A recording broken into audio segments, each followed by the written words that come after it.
اپنے آپ کو کیسے بچا کے رکھنا ہے، کس خوبصورتی کے ساتھ محتاط انداز میں قدم آگے بڑھانا ہے، یہ اگر کسی نے سیکھنا ہے تو سیدنا صدیق اکبر سے سیکھے۔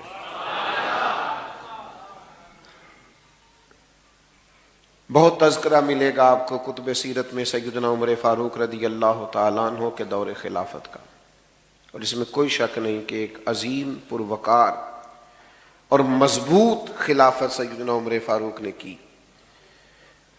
اسلامی حدود کو 24 لاکھ مربع میل تک پھیلا دیا، بہت ساری فتوحات ہوئیں، لیکن آپ کبھی تاریخ کے ورق الٹ کر دیکھیے، آپ کو پتہ چلے گا کہ یہ جو مضبوط خلافت حضرت عمر نے کر کے دکھائی ہے نا، یہ مضبوط خلافت انہیں دی سیدنا صدیق اکبر نے۔ وہ جو فتنے سر اٹھا رہے تھے ان کا سر وقت پہ کچل دیا، جو پیچیدگیاں پیدا ہو رہی تھیں وہ ساری وقت پر سیدنا ابوبکر صدیق نے ختم کر دی، ایک بہترین نظام خلافت بنا کر جناب عمر کو دیا۔ اب انہوں نے چلانا تھا، انہوں نے بھی کمال کر کے چلایا۔ کچھ چیزوں میں بڑے ہی رسیلے تھے، سجیلے تھے سیدنا صدیق اکبر، بڑے سمجھدار تھے، معاملہ فہم تھے، چیزوں کو سمجھتے تھے۔ ایک تو لوگوں کا خیال ہے مال کمانا فن ہے، لوگ سائیڈ بزنس کرتے ہیں، دیکھتے ہیں کون کامیاب چل رہا ہے، اس سے جا کے گزارش کرتے ہیں کہ یار مجھے بھی شامل کر لیں، پھر دیکھتے ہیں آج کل کون سا کاروبار ٹھیک ہے، اس کاروبار میں شامل ہو جاتے ہیں۔ لوگوں کا خیال ہے پیسے کمانا فن ہے، لیکن بزرگ فرماتے ہیں کہ کمانا بھی فن ہے پر خرچ کرنا اس سے بڑا فن ہے، یعنی کہاں لگانا ہے، کس ترتیب سے لگانا ہے، بندہ کنجوسی سے بھی بچے اور اسراف بھی نہ ہو، اور وہ مال کو صحیح جگہ پہ خرچ کرنے میں کامیاب ہو جائے، یہ بھی فن۔ اور یہ بھی یاد رکھیے گا کہ آپ نے محنت سے کمایا ہے، آپ کے پاس حلال کا ہے، جائز ہے، ایک ایک روپیہ جائز ہے، پھر بھی مالک آپ نہیں، کیونکہ مالک ہوتے تو حساب تو نہ دینا پڑتا، مالکوں نے کبھی حساب نہیں دیا، لیکن یہ جو ہمارے پاس ہے ثم لتسألن یومئذ عن النعیم، ایک ایک نعمت کا سوال ہوگا۔ اور صحیح بخاری میں موجود ہے، حضور فرماتے ہیں قیامت میں اللہ یہ بھی پوچھے گا کمایا کہاں سے تھا اور یہ کہاں کیا تھا، چونکہ ہم مالک حقیقی کمانے، میں نے کہا جائز طریقے سے کمانے کے بعد بھی ہم اس کے حقیقی مالک، چونکہ مالک اللہ ہے تو اللہ کی رضا کے مطابق خرچ کرنا پڑے گا۔ حضرت صدیق اکبر کا کمال یہ ہے کہ کمال طریقے سے کمایا، پر اس طرح خرچ کیا کہ خرچ کر کے اللہ کو بھی راضی کر لیا، اللہ کے رسول کو بھی راضی کر لیا۔ یہ بڑا کمال ہے۔ یہاں علماء تشریف فرما ہے، حضور کی خدمت میں ایک صحابی نے کہا تھا میں سارا ہی اللہ کی راہ میں مال خرچ کرنا چاہتا ہوں، تو نبی کریم نے منع کر دیا، میرے بچے کسی اور کی طرف دیکھتے رہے، سارا مال اللہ کے راستے میں خرچ کرنے سے منع۔ حضرت ثابت بن قیس نے بھی کہا تو حضور نے منع کیا، حضرت کعب بن مالک نے بھی توبہ قبول ہونے پہ کہا تو حضور نے منع فرمایا، حضرت ابو لبابہ نے توبہ قبول ہونے پہ عرض کی حضور سارا خرچ کرنا ہے۔ چلیں جن کا مطالعہ زیادہ ہے وہ شاید کچھ اور نام بھی پیش کر سکے، نبی کریم صلی اللہ تعالی علیہ وسلم نے کل مال، ایک موقع پہ حضرت سعد بن ابی وقاص نے بھی کہا تو فرمایا چوتھا حصہ دو، باقی اپنے بچوں کے لیے چھوڑ دو، وہ بعد میں کسی کے سامنے ہاتھ پھیلائیں تو یہ درست نہیں ہے۔ حضور سارا قبول نہیں فرماتے، منع فرما دیتے، قربان جائیں، یہ صدیق اکبر ہے، یہ اس طرح سے سارا لائے ہیں کہ کپڑے بھی اتار کے لے آئے، یہ سارا ہی لے آئے۔ باقیوں کے لیے قاعدہ یہ تھا کہ آپ چوتھا حصہ لائیے، 3 حصے گھر میں رکھیے، سارا نہ لائیے، قبول نہیں کیا جائے گا۔ لیکن یہ صدیق اکبر ہیں، لائے بھی سارا ہے، قبول بھی سارا ہی ہو گیا ہے۔ لٹایا راہ حق میں گھر کئی بار، 1-2 بار نہیں،